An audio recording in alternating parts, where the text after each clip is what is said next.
Que se passe-t-il dans le tome 6 d'Inazuma Eleven? On commence le tome en plein milieu du match contre Zeus. Mark relance le match avec un engagement, mais Zeus reprend la balle et il tire directement avec leur super technique, mais Mark l'arrête avec son point explosif. Byron reprend le ballon, il prépare sa fameuse technique, le savoir suprême, et il marque le premier but sans même regarder les filets. Zeus domine largement le match en reprenant le ballon chaque fois. Un des joueurs de Zeus blesse Nathan, et animé par sa rage de vaincre Axel, prend les rênes, il récupère le ballon et commence à dribbler une bonne partie des joueurs adverses. Il tire avec sa super technique tornade de feu, mais le gardien le repousse sans problème.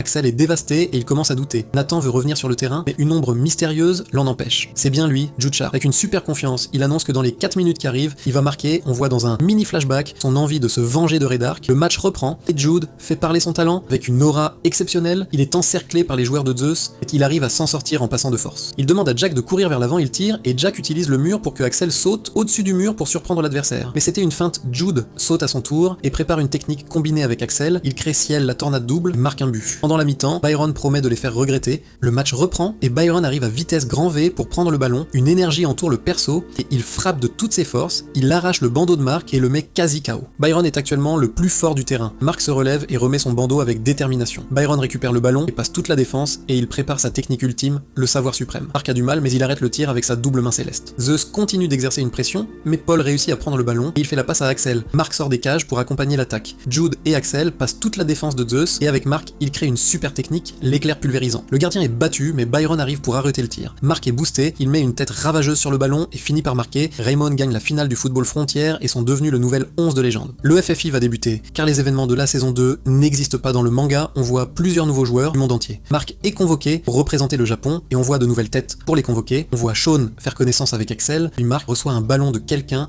et cette personne est Caleb. Seymour donne aux joueurs un défi, c'est une course. Les joueurs commencent sans tarder, on voit plusieurs joueurs être mis en avant, puis on voit Sean et Axel dans la course. Le perso est juste derrière eux. Axel et Sean dribblent la défense, et les deux utilisent leur technique pour toucher le point central de la course, mais un joueur surgit, Xavier Foster, il tire le ballon avec ce technique, les 3 ballons s'entrechoquent. Mark et les autres arrivent bien après. Seymour annonce qu'un match entre deux groupes a décidé du résultat des sélections. Je vais bientôt faire le tome 7, restez branchés.